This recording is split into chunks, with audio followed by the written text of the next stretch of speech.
Coming in at 5, St. Paul's Episcopal Church, Key West, Florida. St. Paul's Church is the fourth church structure built by St. Paul's between the 1800s and early 1900s. And though it may look bright and new, this is because the church has been rebuilt numerous, and I mean numerous times. The original church, made of coral rock, was completed in 1839. However, it was destroyed during the Havana hurricane in 1846 and was rebuilt in 1848. Once again, though, the church was destroyed when the Great Fire of Key West struck in 1886. However, by some good fortune, the rectory survived unscathed, and the rebuilding once again began on the third structure, ending in 1887. However, disaster struck once again, though, in 1909 when the church was destroyed by a powerful hurricane. This time, though, the parish hall survived, as well as the rectory.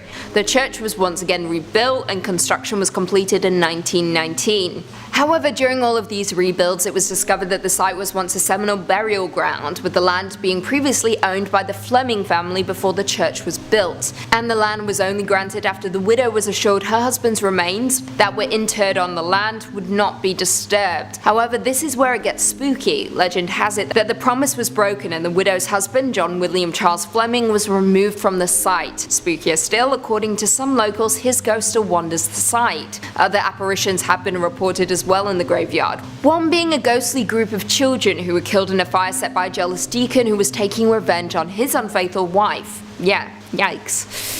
Coming in at 4, St. Andrew's on the Red, Selkirk, Canada. Built between 1845 and 1849 to serve the local community of retired Hudson Bay Company personnel, this church is located in a small suburb of Winnipeg, located on a lightly forested hill with an incredibly impressive Gothic design. It is by far the oldest stone church in Western Canada and has definitely had its fair share of paranormal activity. The church became an old campfire story among young teens and rebellious kids who would dare their friends to walk backwards around the church 3 times, with the expectation that you would disappear.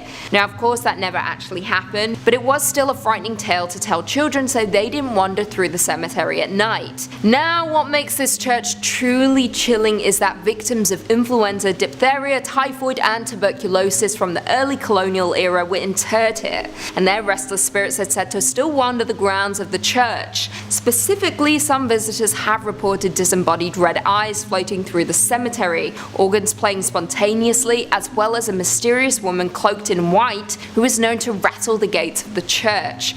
If you dare, you can take a self-guided tour of the church located in Selkirk, Canada. Coming in at 3, St. Michan's Church, Dublin, Ireland. This is an Anglican church built on the site of an early Norse chapel from 1095, with the current structure dating back to 1686, undertaken by William Robinson. As it stands, this church is the only parish church on the north side of the River Liffey, surviving from a Viking foundation. Now, the exterior of the church is nothing to write home about. However, the interior is what we're going to be discussing, specifically the vaults. The vaults of St. Michan's contain a large amount of mummified remains, with the walls of the vaults containing limestone, thus keeping the air dry and creating ideal conditions for preservation. Among the remains of the 400-year-old body of a nun, a 6.5-foot man believed to have been a crusader, a boy with a severed right hand and feet, and Henry and John Shears, who took part in the 1798 rebellion. Unfortunately, a number of the crypts in the church's vaults were damaged by vandals in 1996 and once again in 2019. After the most recent event, the church has stated that several mummified remains were desecrated by vandals, including the remains of the nun and the crusader. Tours used to be open, however, after the recent incident, they have been temporarily shut down. Not only will you be dealing with the enraged spirits of the dead when visiting this church, but also the despicable living. Coming in at 2, Cathedral of the Assumption of Our Lady, Guadalajara, Mexico. Also known as the Guadalajara Cathedral, this is a Roman Catholic cathedral of the Archdiocese of Guadalajara and was built in 1541 in the Spanish Renaissance style with neo-Gothic spires. However, though the building is beautiful, it has been plagued by hauntings and tragic events. On May 30th, 1574, during Mass, neighbors fired shots into the air. Some of the bullets fell onto the cathedral and started a fire, ultimately damaging the building. A second tragic event struck in 1818 when an earthquake shook the city, causing the towers and dome to collapse. The cathedral was of course repaired, however it continues to be in danger. It was damaged by earthquakes in 1932, 1957, 1985, 1995 and 2003. However, outside of natural disasters, the cathedral also has a ghostly side to it. One of the most popular attractions is of course the Crypt of Archbishops, which is truly chilling. However, more chilling still are the mummified bodies on display there, with one dating back to the 1700s, which belongs to a child that was killed for converting to Catholicism. Some visitors to the cathedral have claimed that they have seen her eyes blink and have witnessed her hair move. Very spooky indeed. And finally, coming in at number 1, St. Thomas Anglican Parish of Mulgoa, New South Wales, Australia. Designed by Reverend Thomas Michan and built from 1836 to 1838, this church is incredibly striking with a Gothic revival design and is said to be one of the most haunted churches in not just Australia, but in the world. Though the church is youthful in appearance and located in a semi-rural area, it is hiding an incredibly dark and tragic history. Legend has it that 2 young boys died in a fire in the bell tower of the church after a prank went horribly wrong. Since that fateful day, any kind of light, even candles, anger the spirits of the boys' restless spirits. According to a Facebook group, Haunted Places of Sydney, they say, I quote, "There's an urban legend that claims that if you drive laps around the church at night, the headlights of your car will switch off, and if you continue, the car will stall." However, it isn't just the church's legend that is creepy. The surrounding cemetery is also filled with monuments that date back almost 200 years ago. Adding to the creepy factor. As of right now, the church is owned by Anglican Church Property Trust and was added to the New South Wales State Heritage Register on April 2nd, 1999. In at number 5, we have the Chapel of Ease. Located on St. Helena Island, which is part of the British Overseas Territories, we have the Chapel of Ease. During the colonial period, Chapels of Ease was constructed by farmers as a house of worship because their farms were located so far from the churches. This one was built using tabby construction between 1742 and 1747 and served the island farmers who were members of the Parish Church of St. Helena. It was once known as the White Church, as the combination of oyster shells and lime caused the structure to appear to glow white. Services came to a halt at the chapel after it was heavily damaged in a forest fire in 1886. The church was virtually abandoned when the farmers evacuated the island in the fall of 1861. During the federal occupation of St. Helena, the church was used frequently by several of the northerners who had come to the island to educate and train the freedmen. It was also used as a sanctuary by Methodist freedmen as early as 1868. To this day, the church is empty, left just as it was the last day of service. There have been many reports of hauntings in the chapel from explorers visiting the abandoned building. To start, the atmosphere of the church has been described as heavy, creepy, and hushed with the passing of time, while some visitors have even reported hearing whispers, prayers, and singing coming from the interior of the chapel. Others claim to have heard names being shouted in the silent burial ground and from the surrounding forests. Others have also said to have witnessed a lady shrouded in white walking among the tombstones with her family. Moreover, other visitors have witnessed a number of ghostly occurrences on the grounds, while individuals have reported strange sensations when walking through the church's graveyard. Not only that, visitors have seen ghostly figures of people dressed in 18th century clothing. In at number 4, we have Borley Rectory. Established in 1862, the building was originally built as a house for the residences of the parish rector. The earlier rectory had burned down to the ground in 1841 and then was replaced in 1862. Borley Rectory itself is a tiny rural community in Essex that had 110 inhabitants at its peak. Now just a shell of a rectory left abandoned. Now the ghost stories don't start once the building was abandoned, but there had been claims of ghostly activity on the site from as early as 1819, with a shadowy nun being seen gliding across the ground where the rectory was built. By the time the Bull family moved in, there were reports of the sound of rushing water in the house and bells ringing from unknown sources. There were also reports of disembodied sounds of crashing and heavy footsteps in empty areas of the building. As with so many cases of alleged poltergeist activity, much appeared to to be in the daughter of Ethel's room, being the subject of many hauntings. In 1900, Ethel saw what looked like a nun hiding in the trees, and as they reached out to the nun, the figure dissolved in front of her very eyes. As years passed, household items went missing. There started being mysterious messages appearing on the walls of the home. With the increase of hauntings, the owners hired a paranormal investigator of Harry Prince, after years of not being able to find a new owner as people were scared that the church was cursed. In at number 3, we have Most Holy Trinity Church. The Most Holy Trinity Church can be found in Williamsburg, Brooklyn. With the present-day church is the third church built upon the grounds and was established in 1885. The church is known to be built on a site that had been a cemetery prior to being a church. Legend has it not all of the bodies were removed from the cemetery and that the souls of those who remain continue to inhabit the site. Not only that, but a number of people have mysteriously died while praying in the church since its doors first opened in 1885. Thus, those souls are also said to roam throughout the church building. Because of this, the lights in the church have also been known to go on and off without any reasonable explanation. At night, it is said that voices and the sounds of people walking back and forth can be heard in the building. It's been reported that priests who live in the rectory have continued to reserve the space as a guest room ever since the hauntings started, as no one has ever been willing to live in it on an ongoing basis. Guests report having heard strange noises and the sound of a person walking back and forth while trying to sleep in the room. Phantom footsteps have also been heard on the staircases in the buildings, and the dogs who were once kept as pets in the rectory would stare in a trance-like state down the basement stairs, as well as into the dining room when the building got cold. With the number of souls trapped in the building and scary ghost stories throughout the years, it's hard not to believe that this church is cursed by the devil. In at number 2, we have the Abbey of the Black Hag. The Abbey of the Black Hag lies in the centre of the West Limerick in Ireland. It has been a source of paranormal and archaeological intrigue for centuries. It is named after Catherine D. O'Connell and was originally thought to be 13th century due to Vatican records. However, it may be 100 or so years older than this. St. Catherine's Augustinian Abbey was one of the few medieval convents in Ireland during the 1290s. Pope Martin V closed the convent after the locals were terrified of one nun practicing black arts and witchcraft within the abbey, which is known as the Black Hag cell.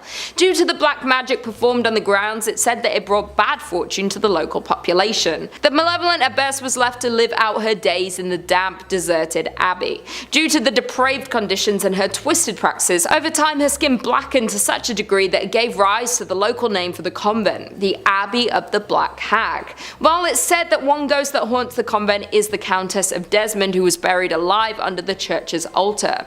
Sightings of her menacing ghostly figure prompted an investigation of her grave, while visitors say you can hear her screams and scratching the stone to escape in the early mornings throughout the ruins of the abandoned church. And finally, in at number 1, we have St. Louis Cathedral. The cathedral located on Jackson Square, St. Louis Cathedral is actually the 4th cathedral built upon its current location. The cathedral is the oldest continually operating cathedral in America. The 2 buildings which used to house the congregation of St. Louis's cathedral were destroyed by unfortunate events. The first building used as the cathedral was lost to a hurricane in 1722, just 4 years after the city's official founding. The cathedral, which replaced the earliest structure, then burned to the ground in New Orleans' Good Friday fire in 1788. The third itinerary of St. Louis's cathedral was built in 1794, but by mid-1800s the congregation decided that they wished to enlarge their parish church. Thus the 4th version of St. Louis Cathedral went up in the 1850s. Perhaps the most famous ghost associated with the St. Louis Cathedral is that of Père Antoine. Père was a Spanish Capuchin friar at St. Louis Cathedral. He arrived in New Orleans in 1774 and was named pastor.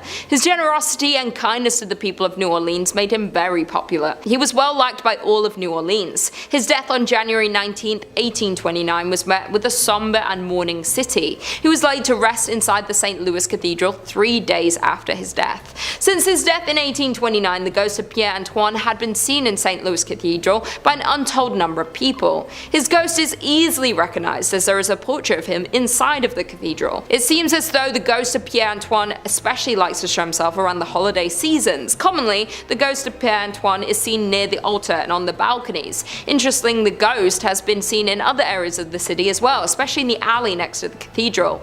In addition to that, the ghost of Pierre, there are other famous ghosts associated with St. Louis Cathedral. Some of the ghosts which are said to haunt St. Louis Cathedral, like that of Père Dagobert, who became pastor of St. Louis Cathedral in 1745. On quiet evenings after worship, people have seen the ghost of Dagobert walking the aisles of the cathedral, his head down to the ground, walking silently in sandals. Number 5 on this list is the Old Post Chapel. This chapel is located in the Arlington, Virginia cemetery and is definitely one of the most haunted churches in the world. The Arlington Public Library writes, the Old Post Chapel was commissioned by Major George Patton Jr. in 1933 when he toured the chapels on the grounds of the Walter Reed Hospital. Patton told Post Commander Colonel Kenyon Joyce that the new chapel should combine the functions of a principal chapel with those of a mortuary chapel in one building. Workers broke ground in February 1934 and the chapel was officially dedicated on April 21, 1935, where it was known for its attractive spire and intricate stained glass windows. The chapel serves as a place of worship for the community, a wedding chapel, and a place of final honors for those laid to rest at Arlington National Cemetery. Many fallen service members have lain in wait in the Old Post Chapel for their final trip, and it's allowed family members to grieve in private. So it's unsurprising that many active duty service members have reported hearing disembodied voices and footsteps in the chapel when they've been there alone. Locked doors have unlocked themselves and opened on their own. Canine units patrolling with service people will refuse to go into the building and bark at the door, especially at night. And visitors describe a young grief-stricken woman dressed in white who waits for her sweetheart. Rumors are that she threw herself from the bell tower, which remains locked to this day. So what really sticks out to me there, guys, about that excerpt is the canine units. Dogs not wanting to go into this place because they're scared. You ever notice how animals can get skittish when a big storm is coming or something like that? Well, they sense these things and they pick up on stuff that humans just don't. I personally imagine that they probably have a similar ability with spiritual presences or anything of that nature. Also, considering how many people have been laid to rest here, it's no wonder why this place would be as haunted as people are claiming it to be. If you're going, then definitely pray before entering, but don't be scared to just avoid it altogether either. Number 4 on this list is the Abbaye de Mortemer. This abbey was a whole thriving community at one point, but now it's a total ruin of its former self. For the purposes of this video, we're going to be zeroing in on the place of worship that they had at this spot and looking at how haunted that is. And let me tell you, it's pretty freaking haunted. In the 15th century, this place was booming and one of the brightest communities in France. It really looked like it was on the come up. But fast forward 200 years later and things had really fallen off. Greed had taken over and the men who were in charge were far more interested in their personal gain than the growth of this place. People started leaving and things started to wear and tear with time. Eventually there got to a point where there were only a handful of monks still there living under the leaky roof of this abbey. Well, in 1790 they met a very grim and sick fate. This was the time of the French Revolution and religion was very much out of favor. A group of revolutionists swept through the area and believing that the monks had some sort of treasure hidden here, they took them into the cellar and they killed them. The manner to which these men died was brutal. Because of this, it's believed that their spirit still clings to the ruins of this place. Future owners of this location had many run-ins with ghosts and even had to perform some exorcisms in their time being there. There have also been reports of werewolves and other demonic creatures here. The monks are by far the most spotted poltergeists though. The crazy thing is that apparently they aren't that evil. One would think that after their life was so ruthlessly stripped away from them that they would harbor some anger, but apparently they don't. If you do make it out here, then I recommend you pray not only as a form of safety, but also as a sign of respect for the souls of the monks who still live here. Number 3 on this list is the Aquia Episcopal Church. Heading back to Virginia with this one, this church is located in a place called Stafford. The church itself is rather beautiful and looks super unsuspecting. Some of the other churches on this list and our previous part just gave me the vibe that something was up, but this one doesn't. The outside and the inside make you feel homey and very safe. Problem is, this isn't the case. Only in your state writes, one of the most famous mysteries associated with the church is that of the golden-haired skeleton. No one knew about the death of the woman who was murdered inside Aquia until her skeleton was later discovered in the beftrey, and her hair was later discovered in the belfry. and her hair was still intact, just as blonde as the day she died. At the time, the church had lost funding due to the Revolutionary War, and that might have been the reason why no one discovered her body until later. The event seems equally tragic and mysterious. It's been said that bloodstains from the murder remained on the floorboard for nearly 100 years until it was replaced altogether with concrete. Not so surprisingly, many ghost stories worked their way through the community after the skeleton was discovered. Many parishioners refused to set foot in the church after dark. In the 1900s, people decided to seek evidence of hauntings for themselves. Many returned with chilling tales of having encountered an unfriendly presence. Even today, there's plenty of paranormal activity associated with the church grounds. Many visitors have reported hearing footsteps running through the graveyard accompanied by the sound of a violent struggle. Others claim to see the figure of a young golden-haired woman peering from the balcony window. So clearly this church has got a pretty dark history to it. It's said that the skeleton that was found was of a woman who was murdered by some men prior to the Revolutionary War. The church then closed for the war and reopened after it, so her body would have been stuck here decomposing for probably decades. It's no wonder that her soul hung on to this place and refused to let go. It's honestly really very sad if you ask me, because from all the reports that I read, her ghost isn't evil, it's just a lonely one. It's clear by the way she holds herself that she doesn't want to be stuck in this purgatory place, she just is. Similar to our monks, you should pray as a sign of respect before entering this church if you do ever go. Number 2 on this list is the Borley Rectory. This is sometimes referred to as the most haunted place in all of England, so it definitely deserves a spot on our list. The Rectory, which for those who don't know is a Church of England, was built in 1863. For a bit over 50 years, nothing out of the ordinary or spectacular happened here. It was just a normal rectory. The horror stories didn't take place until 1929. A journalist named V.C. Wall was with a photographer in the woods nearby the rectory taking pictures one evening when they saw the weirdest thing. Apparently from the outside, the rectory looked as if it had a light on within it, but the second that you walked inside, that light disappeared. This phenomenon baffled both of the men, and they thought that something paranormal might be happening. Wall also reportedly said that he saw a nun that evening, or what looked to be the ghost of a nun, walking in the garden. After they told people about this story, some ghost hunters came forward and provided an explanation. Back in the 1300s, there was a monastery here. At this monastery, a monk had a relationship with a nun. This was found out and resulted in deadly punishment for both people. The nun got it particularly bad though, because she was bricked up alive in the convent walls and left there to die. The story from V.C. Wall brought this place to the public's attention, but apparently ghost stories have been told here from long before as well. Sightings of paranormal creatures have been seen and talked about dating back before the rectory was even built on this land. Clearly this whole area is just inherently cursed, and this rectory just happens to be built on it. Strange rapping sounds, bells ringing, objects moving and flying around without anybody touching them. These are all very common sightings at the Borley Rectory. The ghost of this nun is also a regular character here, making herself known to newcomers quite often. If you happen to get really lucky, then you may also see a ghost coach with 2 horses and a headless coachman.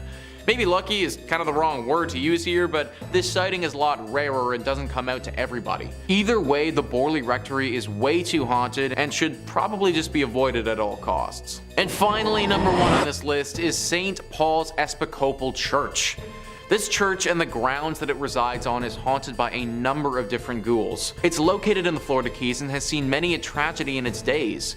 Whether it be a hurricane, a great fire, or other natural disasters, this church has pretty much been through it all. Ghosts and Gravestones writes, "The most well-known haunt of St. Paul's Church Cemetery is that of a man in 19th century attire who appears as a flimsy white vapor.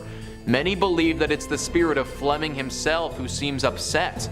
Is it because his gravesite was disturbed so many times throughout the years by all the reconstructions? Nobody knows for sure, but his apparition has startled many. Another spirit that seems to roam the graveyard is a sea captain who appears to take great pleasure in frightening visitors. And beware of the ghost of a man who was legendary for driving the pirates out of Key West. His spirit is angry and ready to taunt, and those who've encountered his apparition say that even on a day when the weather is calm, violent winds come rushing through a tree that sits right next to his grave." John Fleming, the ghost that they talk about there, was the initial owner of this land and died on the property. His wife donated said land to be used for the church, but apparently her husband's spirit never left. The story behind the sea captain is unknown. Why he's come here or what happened to him is all a mystery. One thing is for sure though, he is a very dangerous ghost, and many visitors have reported being assaulted and terrified by him. This is definitely one of those churches that I would again avoid altogether, but if you do go, then make sure you say a prayer before entering. Number 5 on this list is Rosslyn Chapel. Rosslyn Chapel is located in Scotland and is arguably the most haunted church in that country. This chapel has a ton of ghostly legends surrounding it that lead to the lore of its hauntings. The Rosslyn Chapel actually writes themselves. In July 2006, a group of actors were rehearsing in the chapel for a play they were about to do at the Edinburgh Festival. One said that he saw a fairy-like figure in the grounds of the building. Another was locking up the chapel at the end of the rehearsal. As he was doing so, heard the voice of a child in the crypt. Obviously, he didn't want to lock the child in overnight, so he went down to the crypt to get the child, but found that there was no one there. Another tale says that the ghost of a white lady haunts Rosslyn Chapel. Legend has it that she is a girl from the St. Clair family who was bewitched by an evil spell and sleeps in an enchanted chamber. Here, she is waiting to be rescued by a knight. Once rescued, the spell upon her will be broken and the knight will be granted great treasures. And yet another tale is of a phantom dog which roams the grounds around the chapel, and on stormy nights its ghostly barking can be heard. We got a fairy, we got a child, we got spells, we got a dog. This chapel has everything that a paranormal lover could ever want. They also didn't mention in that article about the ghosts of the monks that supposedly live there. This used to be an area where a bunch of monks would meet while they were alive, and it seems as if their ghosts have never left. And the crazy part about all of this is that nobody knows why this church is as haunted as it is. Most places that are tied to spirits have some sort of horror story to go along with them, but there really isn't anything here at all. I suppose it's possible that this church just happened to be built on an area where tons of spiritual energy has gathered. Hit me in the comments down below what you guys think happened to this place to get it like this, cause I'm honestly stumped. Number 4 on this list is the Nes Church.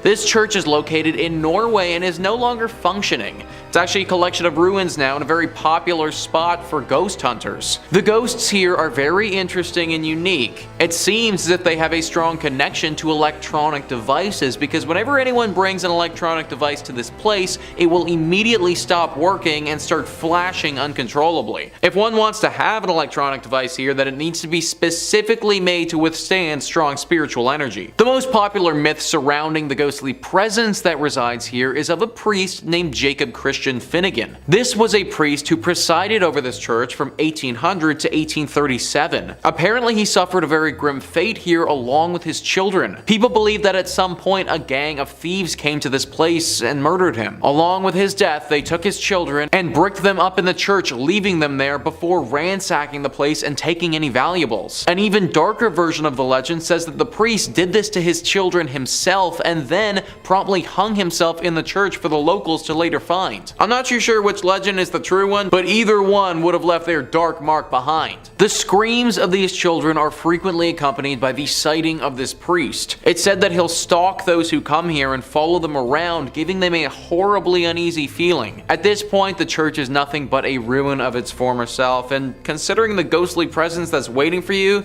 I just avoid going altogether. Number 3 on this list is the Church of Agia Theodora of Vasta. This church is located in Greece and is one of the most unique churches you will ever see. Sticking out of this tiny Byzantine church's roof is 17 holly and maple trees. These are sizable trees as well and grow over 30 meters tall. There are 2 versions of how this church got its ghostly presence, and they're described well by Greeker than the Greeks. They write, coming from a family of only girls, Theodora, to save her father from having to join the army, disguised herself as a boy and joined up. Not long after joining the army, a local girl, believing Theodora to be a boy, and when Theodora, for obvious reasons, rejected her, the girl, out of revenge, claimed she was pregnant by Theodora and demanded they be married. For reasons known only to Theodora, she did not reveal her secret, which could have saved her, and refused to marry and was consequently put to death. Version 2 is more or less the same, only this time, Theodora, again disguised as a boy, joined a monastery as a monk. Why she didn't save herself trouble and join a nun's monastery is not known, known, but anyway, a nun from a nearby monastery fell in love with the monk Theodora, the ending then being the same. Before her execution, Theodora prayed, "Let my body become a church, my blood a river, and my hair the trees." On the very spot where Theodora was executed, a spring gushed forth and grew to become a river which still exists today, as the river which flows beneath the tiny church. So guys, if that legend holds true, then not only is this church haunted by a ghost, but the actual church itself is a ghost. This whole thing was made up by the spirit of Theodora and therefore is basically a living church. Locals have said that because of this reason, the water that flows through this river has some exceptional healing properties and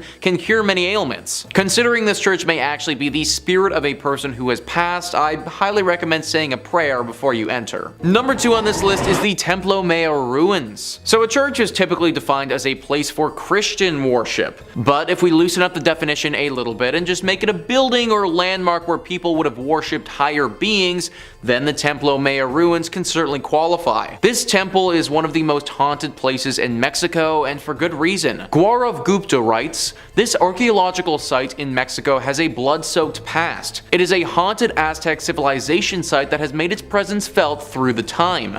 Around 4,000 people were brutally killed to please Aztec gods. The priests would cut out the beating hearts from the victim's chest and then throw their lifeless bodies on the stairs of the Aztec temple. Aztec's last emperor made his last stand against invading Spanish armies before he was tortured and killed. This Aztec is now a museum, and tourists report strange, sensational feelings and sightings of shadow figures." 4,000 people were likely sacrificed here.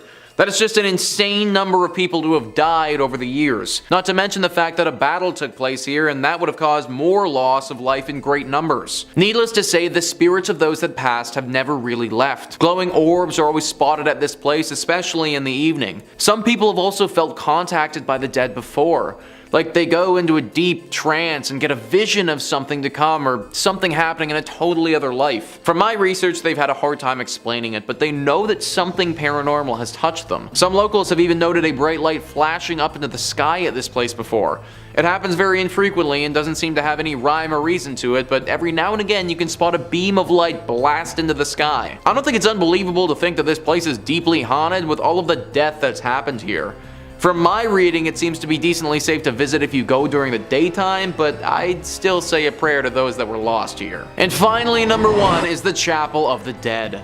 This one is really interesting because it's actually a crypt underneath a big church. The Chapel of the Dead, or the Capuchin Crypt, is located in Italy, and it's underneath the Santa Maria della Concenzo dei Cappuccini Church. This church is located in Rome and was built in the 1600s. The church itself wouldn't be haunted if it wasn't for the 3,700 skeletal remains that are found underneath it. Yeah, that's right folks, this Chapel of the Dead has a bunch of dead in it. The remains of these dead are everywhere along the walls and represent different rooms of this underground chapel. There are 6 different rooms that comprise this chapel, and they are as follows: Crypt of the Resurrection, the Mass Chapel, Crypt of the Skulls, Crypt of the Pelvises, Crypt of the Leg Bones and Thigh Bones, and Crypt of the 3 Skeletons. Crypt of the Pelvises, guys, that's an actual thing. I feel like I don't need to go into detail about what sort of remains hang along the walls in that room, but yeah, that's an actual thing. And listen to what Wikipedia writes about the last room, the Crypt of the 3 Skeletons. The center skeleton is enclosed in an oval, the symbol of life coming to birth. In its right hand it holds a scythe, symbol of death, which cuts down everyone like grass in a field, while its left hand holds the scales, symbolizing the good and evil deeds weighed by God when he judges the human soul. A placard in 5 languages declares. Obviously, with all this being said, this place is deeply haunted. It sounds like something straight out of an Indiana Jones movie, and from what locals have said, it definitely could be. Severe bad luck can befall those that enter into this chapel, and it seems to be totally random. I could enter it and be like 100% fine, but you could enter it and just have horrible things happen to you for years. It's a really interesting place to read about, but definitely not the sort of place I'd recommend visiting. Number 5 on this list is the Templo Mayor ruins. So a church is typically defined as a place for Christian worship, but let's loosen up that definition just a little bit and start thinking about it as a building or landmark where people would have worshipped higher beings. If we start thinking about it like that, then the Templo Mayor ruins can certainly qualify. Mexico has a lot of haunted spots, but this is at the top of their list for sure. Gaurav Gupta writes, this archaeological site in Mexico has a blood-soaked past. It is a haunted Aztec civilization site that has made its presence felt throughout the time. Around 4,000 people were brutally killed to please Aztec gods. The priests would cut out the beating hearts from the victims' chests and then throw their lifeless bodies on the stairs of the Aztec temple. Aztec's last emperor, Cuauhtémoc, made his last stand invading Spanish armies before he was tortured and killed. This Aztec is now a museum, and tourists report strange sensational feelings and sightings of shadow figures. 4,000 people were likely sacrificed here. That is a truly absurd amount of sacrifices. Then throw on the fact that a great battle took place here, and you end up with so much death. Needless to say, the spirits of those that passed have never really left. Glowing orbs are always spotted at this place, especially in the evening. There have been reports of these glowing orbs touching the people and transporting them to the world of the dead. They go into a hypnotic state and can't move, sort of like what happens to people in the latest season of Stranger Things, if any of you have watched that. They have a very hard time explaining what has happened to them after the fact, but they know that it was the dead. This is accompanied by a giant beam of light that flashes into the sky. There is evil here, there just has to be. All of the death that has transpired over the years has left a horrible stain on this place, and evil has congregated here. No one knows what type of evil or what spirit is behind this, but just know that this is a scary place that you should probably avoid. Number 4 on this list is the Nes Church. Nes Church is a Norwegian church that is no longer operating. It's a collection of ruins now and a very popular spot for ghost hunters. The ghost hunters have discovered that electronic equipment, or your standard cell phone, isn't going to do so hot in this church. For whatever reason, the second that you bring anything like that in, it just completely shuts down. If one wants to have an electronic device here, then it needs to be specifically made to withstand strong spiritual energy. The most popular myth surrounding the ghostly presence that resides here is a priest named Jacob Christian Finnegan. This was a priest who presided over this church from 1800 to 1837. Apparently he suffered a very grim fate here along with his children. It's thought that he and his children were killed by an evil gang who came through the church looting it. They killed the priest and then, ever so cruelly, bricked his children up and left them to die. This is only one variation of the tale though, because one legend actually says that the priest did this to his kids himself. Regardless of which one is historically accurate, they're both pretty bad. The screams of these children are frequently accompanied by the sighting of this priest. It's said that he will stalk those who come here and follow them around, giving them a horribly uneasy feeling. It's very likely that if you go by yourself, this ghostly priest will attack you and could do some serious damage. Maybe he wasn't evil when he was alive, but he certainly is now. Number 3 on this list is Greyfriars Kirk and Churchyard. As the name Greyfriars might hint, this church is located in Scotland. History Hit says, with the kirk tracing its origin to 1598 and the graveyard dating back even further to the 1560s, Greyfriars Kirk and Kirkyard in Edinburgh is said to be one of the most haunted religious sites in the world. Known for body snatching and violent ghosts, the famously fearsome site has even been referred to by Scottish poet Robert Louis Stevenson. The site's most famous ghost is the Mackenzie poltergeist. George Mackenzie, who was known during his lifetime as a ruthless persecutor of Scottish Covenanters, a Presbyterian movement in the 17th century. His spirit was reportedly released in 1999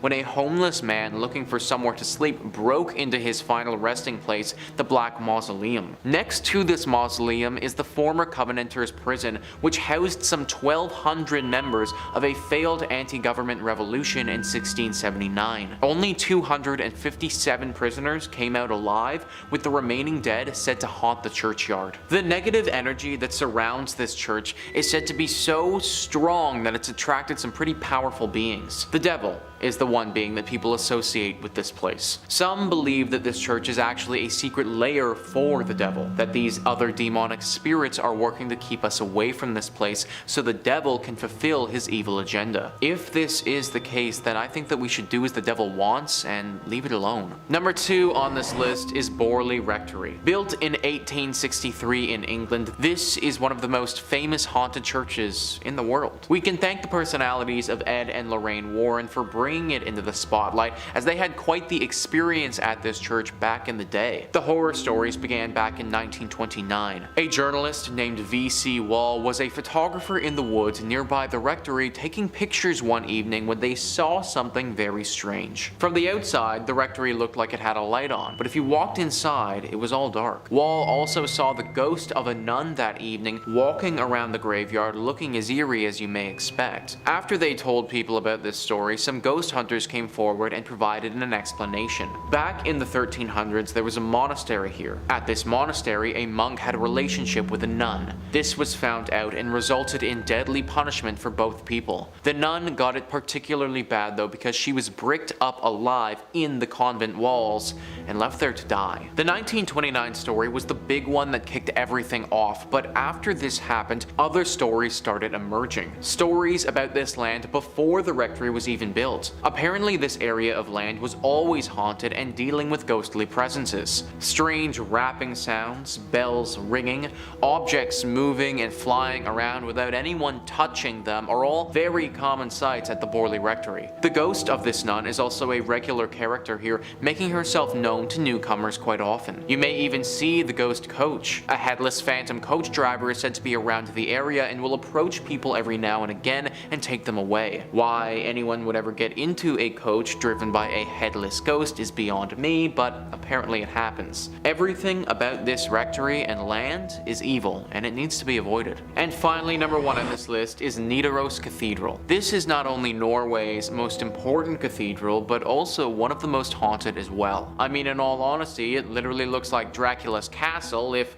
Dracula's castle was a cathedral. It was constructed in the 1300s, but the actual hauntings didn't begin until relatively recently in its lifetime. In 1924, Bishop Mary Gleditch saw something pretty scary and gruesome. The ghost of a monk who had a massive slash directly across his neck. Ever since that day, this monk is seen very regularly. Nobody knows why though. People and historians have looked through the history of this cathedral and can't seem to find any record of a big monk population ever staying here. However, it doesn't make sense that this random monk ghost would just show up out of nowhere, so you have to imagine that he was here at some point before. You also have to imagine that he got that cut on his neck here too. All of it is very dark and mysterious and makes you wonder what else happened here that wasn't documented. Coming in at number 5, we have Oradour Church in France. Located in central France, a few miles from Limoges lies a now abandoned town called Oradour-sur-Glane. The town is now filled with empty houses, train lines that are out of order, and a sign of tragedy.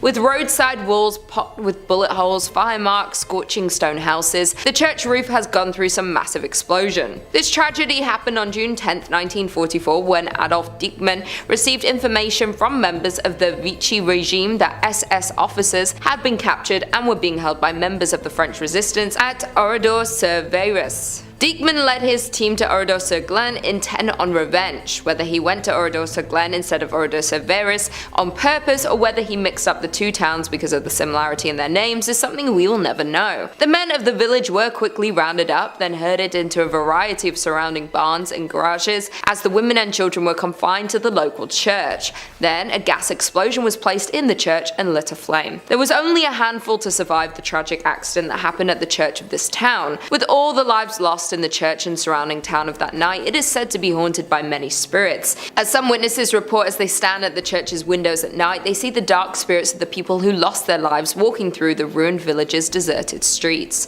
Others state they often smell the aroma of burning wood and flesh as it lingers over this abandoned village. Until recently, the new residents would leave gifts along the border of the village of the martyred as a peace offering for the spirits that still haunt the church. In the end, we will never actually know the reason behind the attack upon the Oradour Church church on June 10, 1944, though some think there was an evil entity or spirit upon the church that coerced the attack to happen. Coming in at number 4, we have St. Mary the Virgin, England. In an English village, you'll find the Church of St. Mary the Virgin, built around 1350 just outside the main settlement. The church in Columbkille, Bedfordshire, was abandoned for around 170 years after it fell into disuse in the 1840s. There are a few odd things about this ancient little church, the most significant being that it was supposedly built facing the wrong direction. Churches are traditionally oriented to face east, the direction from which the sun rises, which in the Christian religion is associated with the location of heaven and the return of the Messiah. Churches are positioned with the altar facing east so people will pray in that holy direction. Some have claimed that because St. Mary the Virgin Church faces away from God, it thus opens its doors to hell. Indeed, the church has a long history of reported hauntings and supposed satanic rituals. The 14th century church was reportedly used for satanic rituals in the 1960s.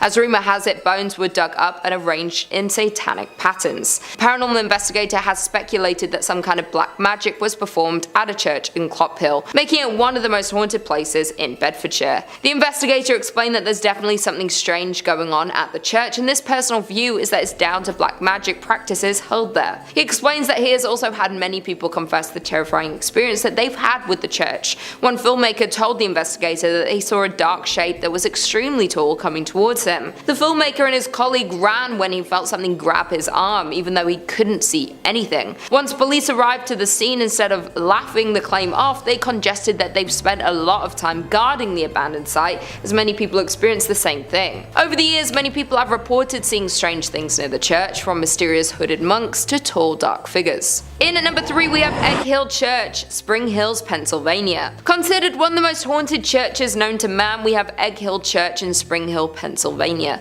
The church was built in 1860 and was out of use by the 1920s. The most well-known story about Egg Hill Church is of the great number of people that supposedly lost their lives. This occurred at the turn of the century in the 1800s, when the pastor at the time ended the life of his whole congregation by poison and kept them in the nearby woods. Other stories say that the pastor only ended the life of the people of the parish. He reportedly would end their lives one by one under the mysterious circumstances and got away with it, until the day that he would be discovered, where he would end his own life in the church. Some who have been to the church say they have seen drawings of pentagrams and goats appear on the walls and ceilings, written by some unknown entity. Others say that from outside the church you can hear strange noises coming from the inside when the church is locked up and supposedly empty. Some claim the sounds are similar to children's voices. Therefore, there is no doubt that this haunted church has the potential to be cursed by the devil. In at number 2, we have Aquia Episcopal Church in Virginia. This church is said to be one of the most haunted churches in Virginia. Legend says that the church and the church graveyard, which has graves dating back to 1738, are both home to paranormal activity that has taken place for over 200 years. Even the early years of the church being opened were marked with tragedy. In the mid-18th century, a woman was hiding from a group of men within the church's walls and lost her life. Even more upsetting was the fact that she was not discovered until years later, when the church reopened after the Revolutionary War. No one knows exactly the details of the loss, yet there have been several claims of paranormal activity since. Her hair just as blonde as the day she lost her life. At that time, the church had lost funding due to the Revolutionary War, and that might have been the reason why no one discovered her body until later. Moreover, it's been said that blood stains from the murder remained on the floorboards for nearly 100 years,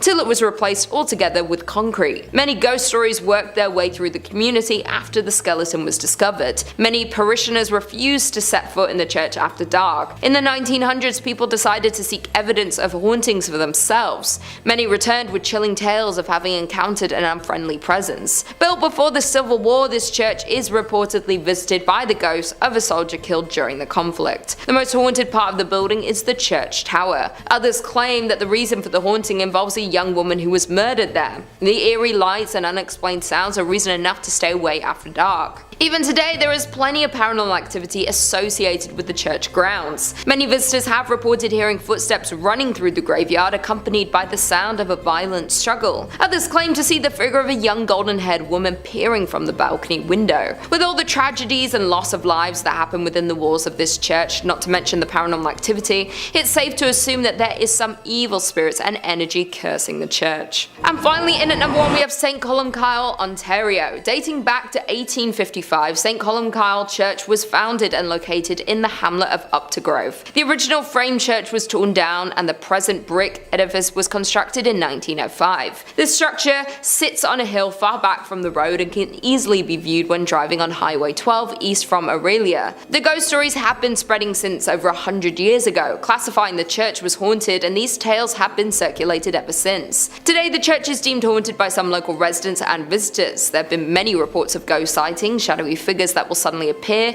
creaking doors, and eerie music that will play randomly from the organ. There have also been numerous reports of shadowy sightings of a figure wearing a black hat that floats through the choir area, creating chills for those who had observed it. Mysterious candlelight has been seen flickering from the windows on stormy nights. Many believe the spirit responsible is that of a former priest who, according to legend, pledged to complete a specific number of sermons, though he lost his life before he was able to attain that number. Now some churchgoers say he is returning to fulfill that promise. In fifth, we have the Most Holy Trinity Church in New York, built sometime between 1882 and 1885 on land that previously served as a graveyard until 1853.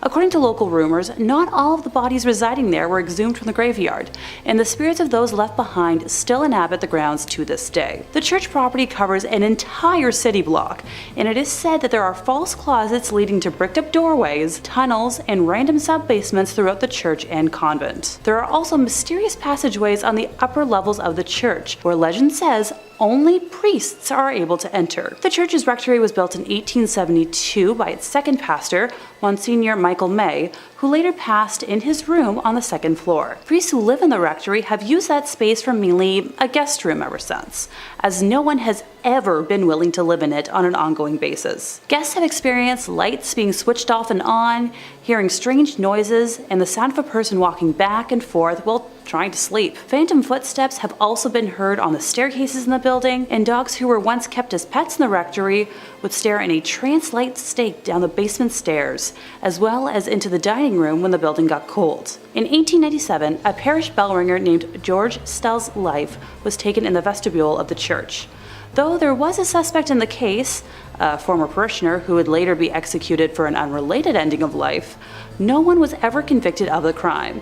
The red fluids of Mr. Stell's, as well as the red handprint of the killer, is believed to still be on the wall in a stairway leading to the bell tower. George's ghost still roams the church and is believed to be the reason why the bells will ring suddenly, vowing not to leave until his death has been solved. Moving on to our fourth place position, we have the Aquia Church of Stafford, Virginia. While the congregation was established in 1711, the physical parish wasn't built until 1751.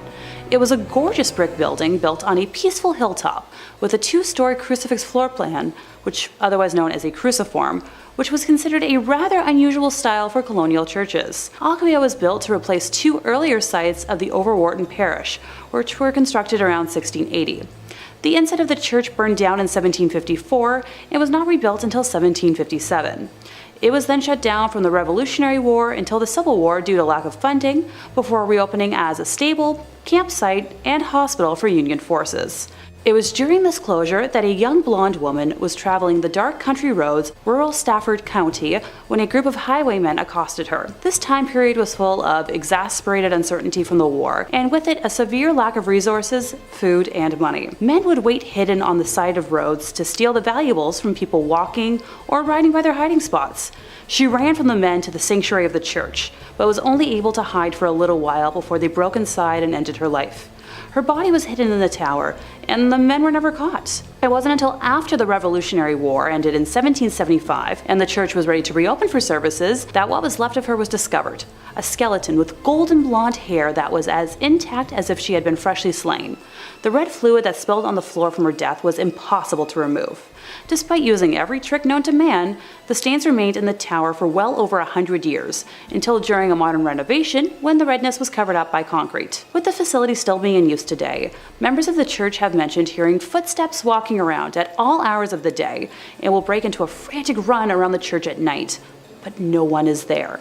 Noises can be heard in the empty tower, with some saying it sounds like a struggle, others describing a groan, whistle, or even a call for help.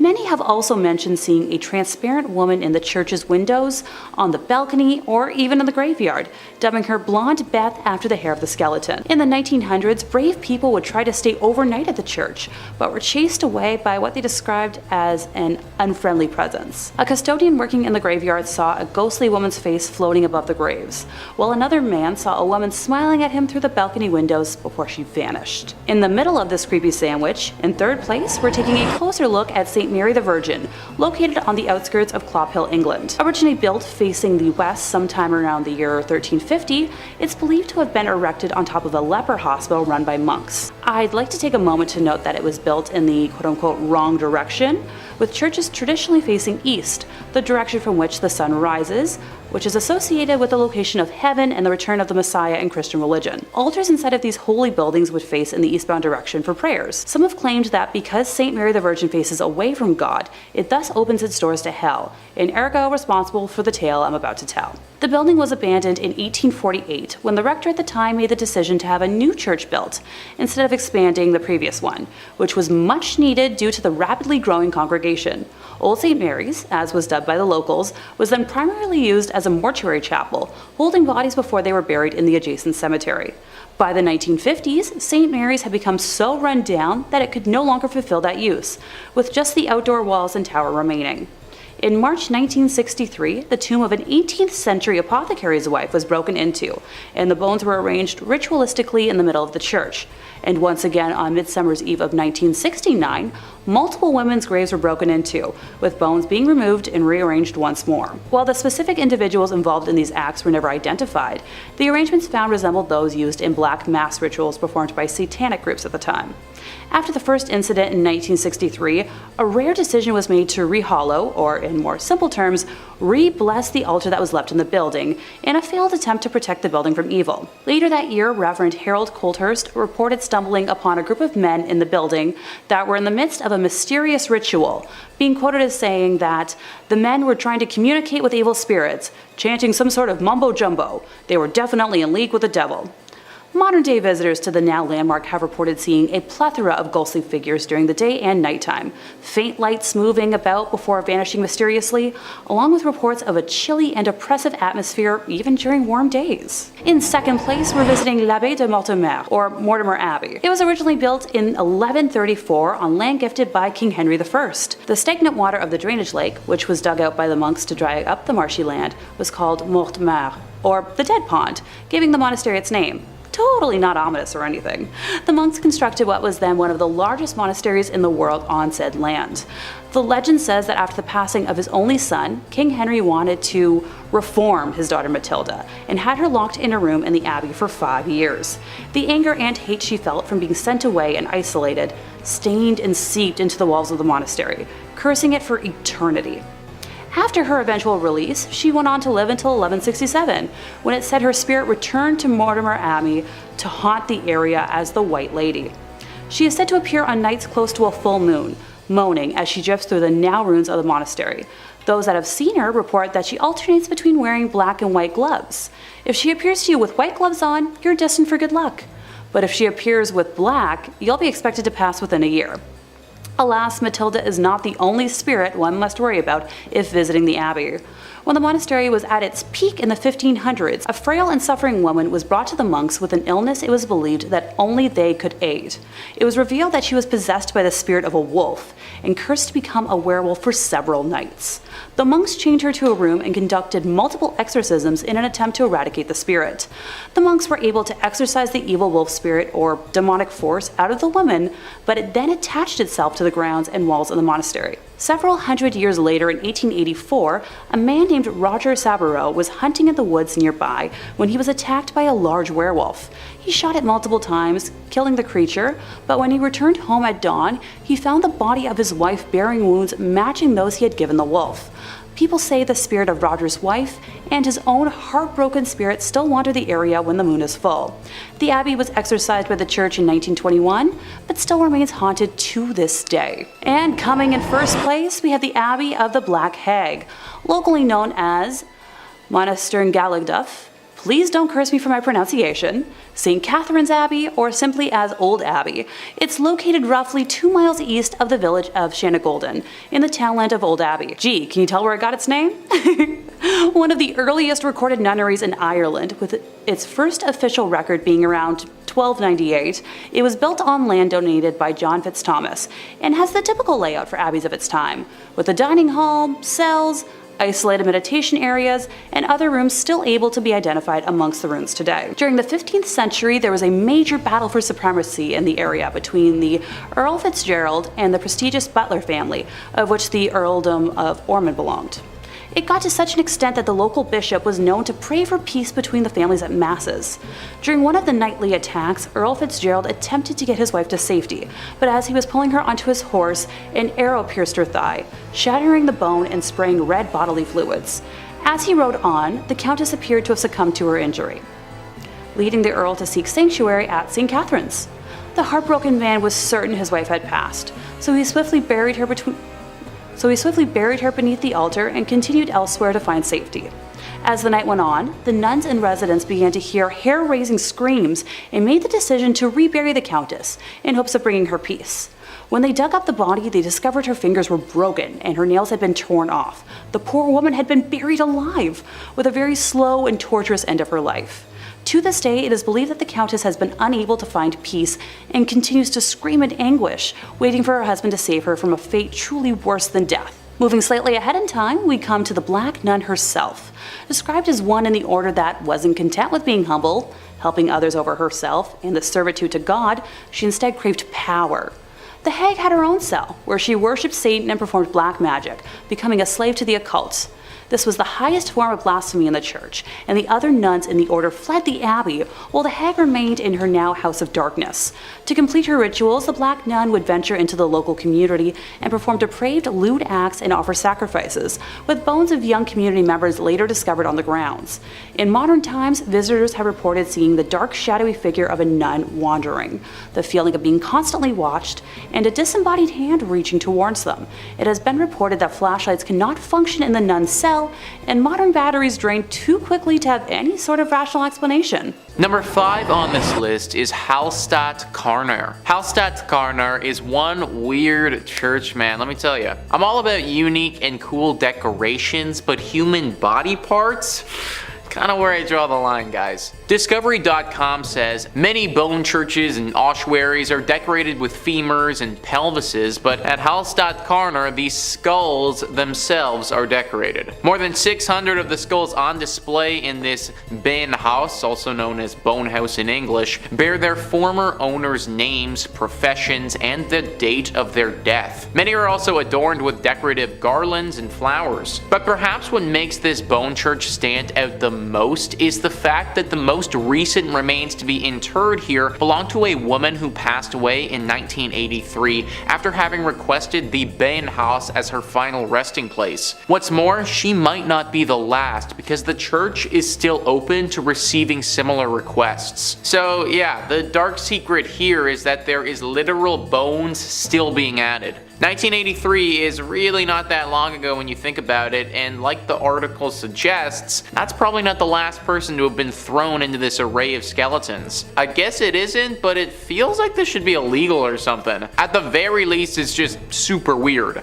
Like, why is a bunch of dead bodies and bones and stuff bringing anyone closer to God? Isn't the whole point of church to connect with your spiritual side? Not get grossed out by a bunch of dead people who you might have even known at one point. The church is located in Austria and has got to be one of the scariest churches in that country for sure. Unless you want your bones to be added to some religious display, I would stay away from this place. Number 4 on this list is the St. Louis Cathedral, a beautiful church like many on this list, which is riddled with spirits.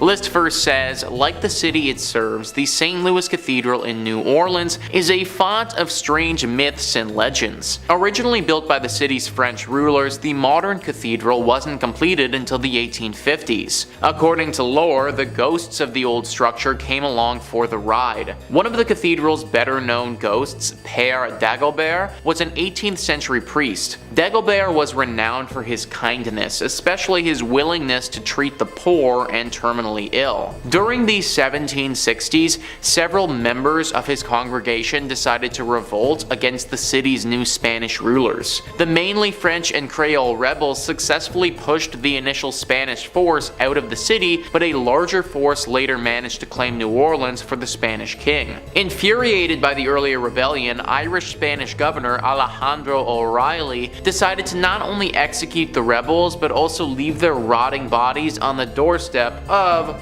the St. Louis Cathedral. As a devout Catholic, Dagobert could not stand by while Catholic bodies were so roughly treated. After failing to get O'Reilly's permission to properly bury the bodies, Dagobert led a funeral procession down to St. Peter's Cemetery and placed the slain men in unmarked graves. Dagobert's successor, a Spanish priest named Pierre Antoine, is also said to haunt the cathedral. More intriguingly, Antoine's friend, voodoo priestess Mary Laveau, who often prayed at the church during her lifetime, is also considered to be one of the many spirits inside the cathedral. So we got voodoo priestesses, unmarked haunted graves, multiple spirits of bodies that were buried improperly. This church is just one big mess. Many people think that there are also a bunch of other secrets that this place has that we don't know about. Like this was a spot for a secret society hundreds of years ago who performed some very questionable rituals, and that's why this place is as haunted as it is. Whatever really happened here, we know it was dark and we know that it left its mark. Number 3 on this list is Egg Hill Church. This church was home to one of the worst tragedies a church has ever been host to. I've never been a real churchgoer myself, but from my understanding, love, life, spirituality, all of this is supposed to be in the air when you go, and the whole reason for doing so. Death and hate and violence, that's all supposed to be left at the door. Pennsylvania's Egg Hill Church didn't quite do that. Instead, they invited death into the church on one particular Halloween night. Many years ago, the whole community gathered into the church on Halloween. The priest passed around bread and wine as is customary, but this bread and wine was a little off. In fact, it was very off. So off that everyone who had it died. It was poisoned. It's unknown whether the town had collectively decided to end their lives together that night or if this was all the priests doing, but either way, tens to hundreds of people's bodies lay lifeless on the ground when it was all said and done. Now, what are we left with? Well, the ghosts of all of these people, obviously. Even worse than that, the spirit of this evil priest still lingers here too, and apparently, he isn't done with the living. He's said to be very dangerous and wants to drag visitors down with him and take their life. This whole story is pretty much as dark as you can get, and it's no wonder the place is totally messed up today. Number 2 on this list is St. Nicholas Church. Hey, it's me.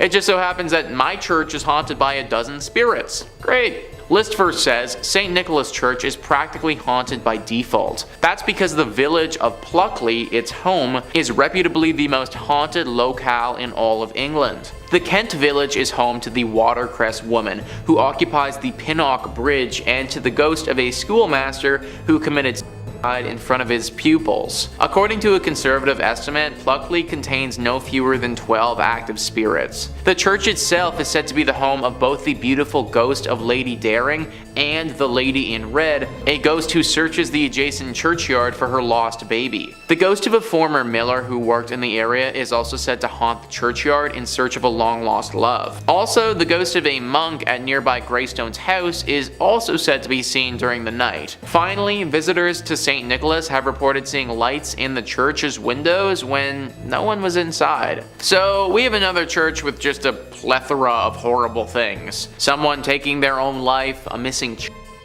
a man who has lost his loved one. My question is, why did all of this happen at this one church? Like, what really caused all of this to transpire in the first place? Are we just supposed to believe that it's all coincidence, or is there actually something more afoot here? I think that's the real secret, and sadly, I don't know if we're ever going to be able to find the true answer. And finally, number 1 on this list is St. Andres on the Red. Just that name alone on the Red. Like, of course this place had to have some dark secrets. List first says St. Andrew's on the Red, completed in 1849, is located in the town of Selkirk, which is more or less a suburb of Winnipeg. It's the oldest stone church in Western Canada, and it may be the region's most haunted thanks to the spirits of former plague victims. Other apparitions are said to populate the church's graveyard. Eyewitnesses have reported seeing a ghostly man clad in black and a mysterious woman in white. Also, a disembodied pair of red eyes have startled the visitors in the past, while a ghost car has been noted not far from the church's main entrance. If you're thinking about visiting the church or graveyard, be wary. Those who've claimed to have seen the various apparitions also reported having terrible nightmares the following nights. Most of these nightmares apparently involved the gates of the cemetery,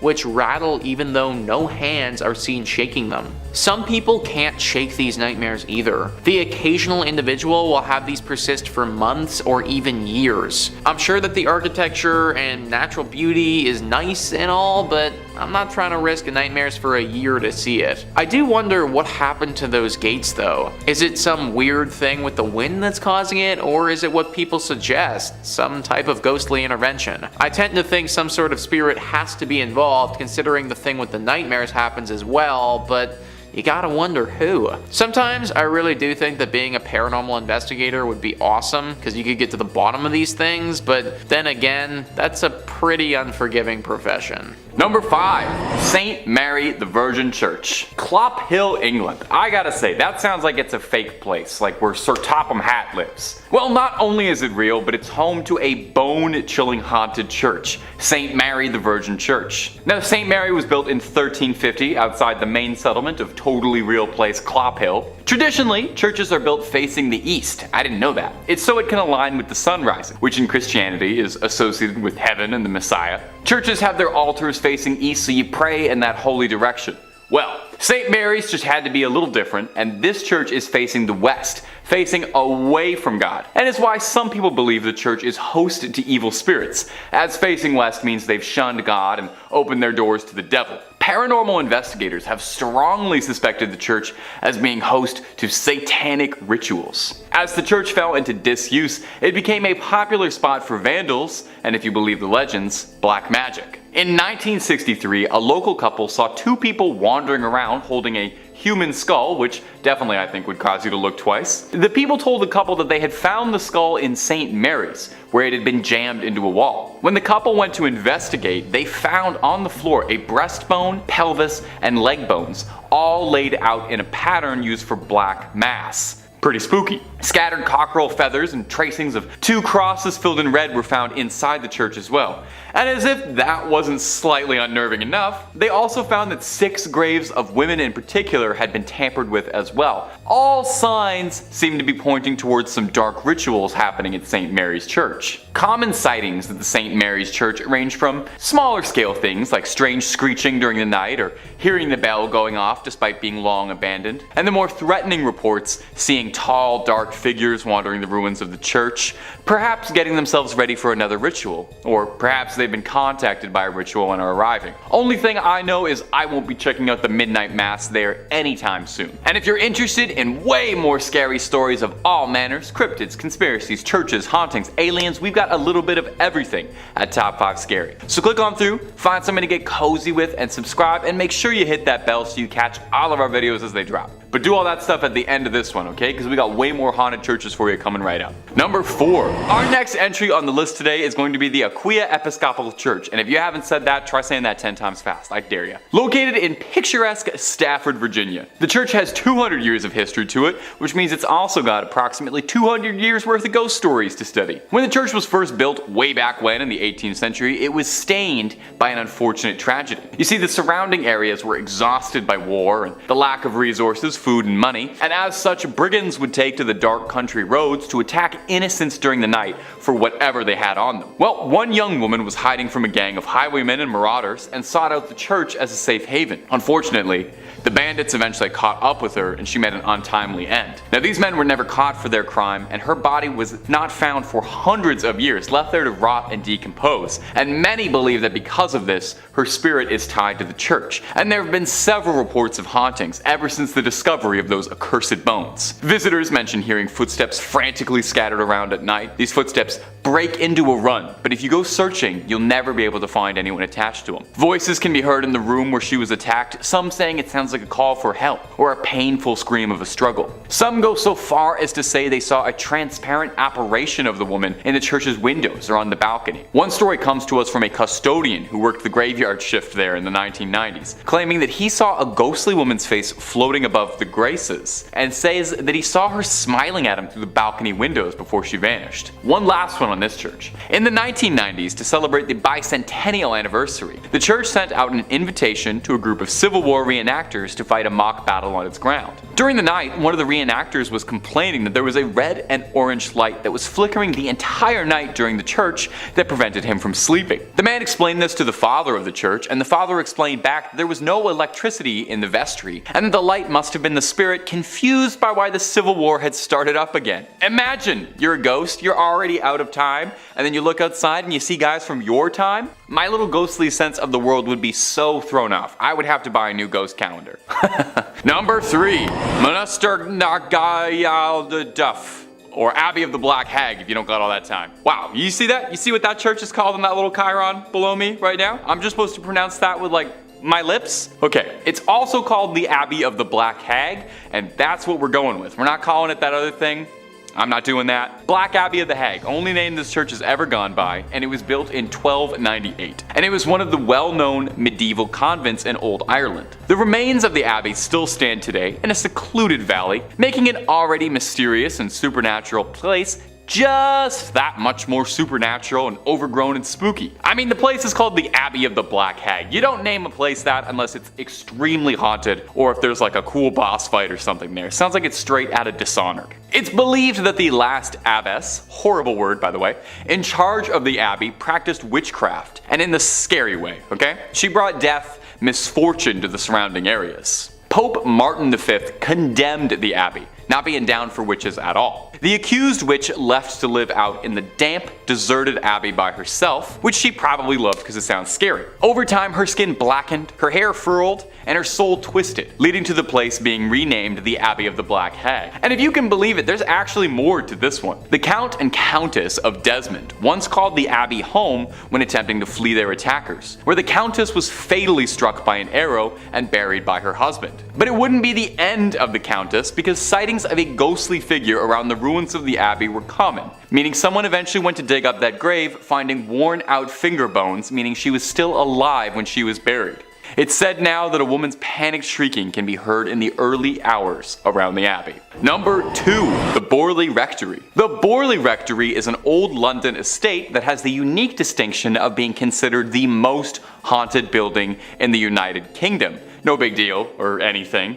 Almost immediately after its construction, stories of hauntings started to creep out. One of the first local legends says that in the 12th century, a priest and a nun had a naughty little affair, and when they were discovered, the nun was bricked up and left to rot in the nearby church. Since then, they say that her spirit roams the rectory. In 1900, 4 daughters of the then estate owner all said that they saw a nun wandering around the estate late at night. They tried to talk to her, but got no response back, just a scary ghost stare. The family claimed they'd see this nun around the property, and on one occasion they thought they saw the spectral apparition of a horse-drawn carriage with a headless rider, some real Sleepy Hollow stuff. From there on, there was all these reports of bizarre sounds or strange shadows creeping out the corner of your eye. In 1927, the estate changed hands as the original family owning the estate had all passed on, and a new family, the Smiths, had moved in. Shortly after, they discovered a human skull in the cupboard in a brown bag.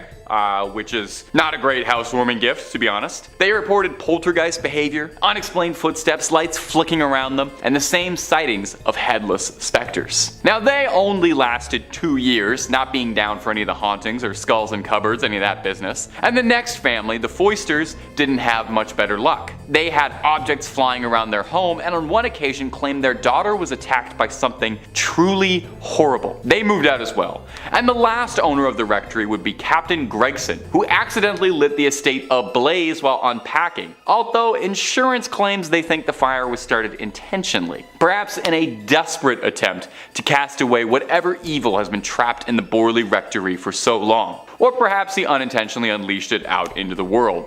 Time will tell. At number 1, Mortemer Abbey. Mortemer Abbey is a monastery in the forest of Lyons, France. A real old church built in 1134 on marshland, near the stagnant water of the drainage lake. The monks dug it out to try and dry the marshy land around the Fulbrock stream, which was called the Dead Pond.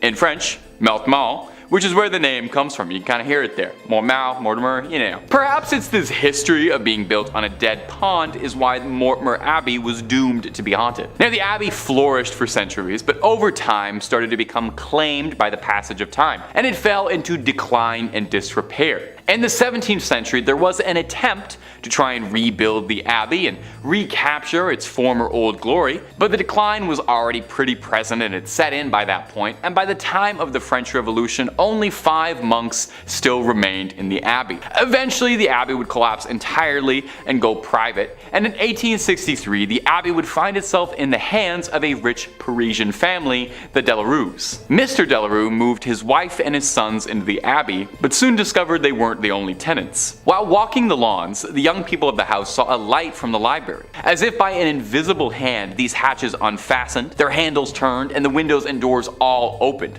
The paintings on the inside of the abbey turned themselves around and steps thundered out into the halls, and nobody moved out immediately after. I would have started looking for new real estate right then and there. But one night the young Delarue, Charles, had his fiancée over to come see the estate that would become her new home in marriage. She was offered the guest room, but found herself terrified during the night when she couldn't sleep because she was too busy being tormented by mysterious sounds and objects around the room that were hurling themselves around, being possessed by something. Having had, quite frankly, enough, like I think any of us might have, the young suitor announced she would never live in this house, called off the entire marriage, and hurried back to Paris tout de suite, where there were plenty of handsome young men asking her hand in marriage who didn't live in old haunted estates, okay? That's the message to take away from this. Get the love you deserve, and the love you deserve is not in a haunted house. Number 5 on this list is the Lady of Guadalupe Church.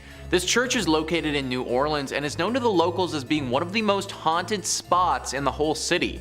This location hasn't always acted as a place of worship, but for a long time was a chapel that you really didn't want to end up at. That's because for the longest time it was actually called the Old Mortuary Church. As I'm sure that you can probably guess, the crowd that entered this place wasn't the liveliest. In fact, using the word live to describe them is just flat out incorrect. New Orleans was hit hard many a time with epidemics, with yellow fever being especially bad. There were times during the city's history where the dead were too many to handle and they had to go somewhere. Enter in the Old Mortuary Church. Thousands upon thousands of bodies have went through these doors over the years. In fact, for the longest time, the only people this place saw were the pastors who were here and the countless dead. Everyday citizens were too scared to come here for fear of catching the disease and wouldn't even risk going to see their departed loved ones. Obviously, all this death has left its ghostly mark. Eventually, it was turned into a full-fledged church that people attend, but not before the spiritual damage had been done. Nowadays, the spirits of some of those who died during this harsh period in New Orleans history still haunt the area. Glowing orbs have been seen by those who frequent the church floating around at nighttime. Subtle and faint moans can be heard echoing throughout the walls, as if the moans themselves were wind blowing through the church. The ghost of a man has said to approach people from time to time claiming he needs help and that he was never sick to begin with. This is definitely one of those churches who's seen its fair share of tragedy over the years, and it shows. However, believe it or not, it may not be the most haunted church in New Orleans, but more on that later. Number 4 on this list is St. Helena's Chapel of Ease. This chapel's located in South Carolina and is a ruin of its former self. A website all about Beaufort, South Carolina writes, "The chapel was destroyed in a horrendous forest fire that happened after the Civil War. Today, the ruins of the chapel and a graveyard remain. The vault still remains out of order to this very day. The planters left St. Helena with the arrival of Union forces in 1861, and the church never regained its stature. Some stories relate that Union soldiers used it for services during the war, as well as Northerners who came to the area after the war to educate and train the former slave population. The door of the Fripp's vault was ruined by the soldiers, and at some point it was decided to brick up the entrance. According to the story, workmen did a very good job of sealing the vault, only to return the following day to find the bricks removed and neatly stacked beside the mausoleum. This had occurred many times. Convinced that the supernatural was at work, the job remained unfinished. Local authorities had assured that no one had been in the area the previous night long enough to complete such a task. Today, the vault remains empty. The door is half sealed by bricks. One might find the experience of looking into the vacant vault more than a bit unsettling, if not downright eerie. Ever since that moment, regular ghostly sightings have been reported here. A woman dressed in 18th century clothing carrying a child through the graveyard is one of the most frequent apparitions that takes form. People have also talked about hearing people singing here even though they'll be completely by themselves. Usually these songs sound like church songs and are quite beautiful actually. Also, just a general feeling of uneasiness has been reported at this spot very often. This place clearly has a very strong spiritual presence, and I'd highly recommend giving a prayer before entering it. Number 3 on this list is Nidaros Cathedral. Located in Norway, this is referred to by locals as the most important Norwegian cathedral and also the most haunted. Taking a look at this thing on the outside, it's certainly very beautiful, but also gives me some serious haunted vibes. And those vibes are well founded. The church was finished being built in 1300 and is directly in the center of the city of Trondheim. It's certainly been around for a large part of Norway's history, however the hauntings at this church have been pretty recent relative to how long it's been around. It all started in 1924 when Bishop Mary Gleditsch saw something pretty scary and gruesome.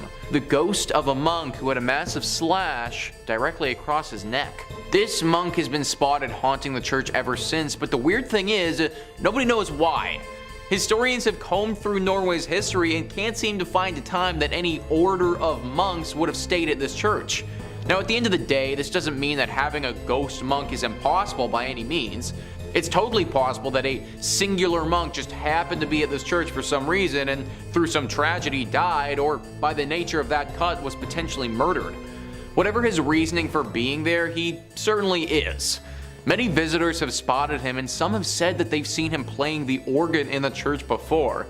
I personally can't imagine stumbling upon a monk whose throat is totally cut playing the organ. This is definitely one that deserves a prayer before entry. Number 2 on this list is St. Louis Cathedral. So we already talked about the Lady of Guadalupe Church, but the only reason that church even exists is because of the St. Louis Church. Also located in New Orleans and arguably more haunted than the previous one.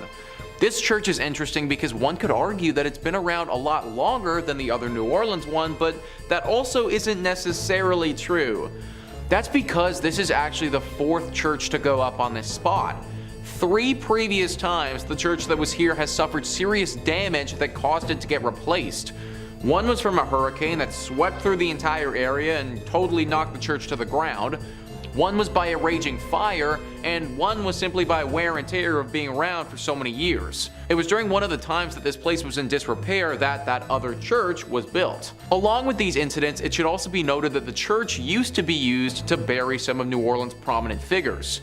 So when you walk through this church, you're literally walking over a ton of graves in the process. Through the deep history this church has, it's no wonder that ghostly sightings are a regular here.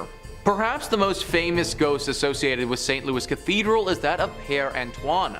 Pierre was a Spanish Capuchin friar at the St. Louis Cathedral. He arrived in New Orleans in 1774 and was named pastor. His generosity and kindness to the people of New Orleans made him very popular. He was well liked by all of New Orleans. His death on January 19, 1829 was met with a somber and mourning city. He was laid to rest inside the St. Louis Cathedral 3 days after his death. Since his death in 1829, the ghost of Père Antoine has been seen in St. Louis Cathedral by an untold number of people. His ghost is easily recognized as there's a portrait of him inside the cathedral. It seems as if the ghost of Père Antoine especially likes to show himself around the holiday seasons. Commonly, the ghost of Père Antoine is seen near the altar and on the balconies. So guys, what I just read is from an article written by Ghost City Tours describing how serious this haunting is at this church. Apparently Père Antoine isn't the only ghost either, but people have reported seeing the ghost of another pastor and some other apparitions of what looks to be people from the 1700s. Clearly something about a New Orleans church is very attractive to the paranormal. And finally, number 1 on this list is the Abbey of the Black Hag. This church would be a tad bit difficult to pray before entering because there isn't too much left to enter. It's located in Ireland and is a ruin of its former self. The story starts many hundreds of years ago when this place was referred to as St. Catherine's Augustine Abbey. This place was established in 1298 and was pretty great right up until the last abbess took over. It's said that this woman practiced witchcraft here and brought great evil to the others that lived here and those nearby. Pope Martin V caught wind of this and ordered the immediate closure of this place. Everybody left, except for the witch. She stayed here completely by herself, practicing magic all day and all night. Eventually, through her consistent spell practicing and probably the fact that she never bathed ever, her skin blackened to such a degree that people started referring to this place as the Abbey of the Black Hag. Apparently, this witch still resides here to this day, and the locals fear going here and risking her wrath. Tales have been told of livestock going missing, weird symbols appearing in the ground, and even the occasional child wandering into this area, never to be heard from again. I feel like praying before you go to a place like this might not actually help that much. In fact, I'd just try avoiding it altogether if I was you.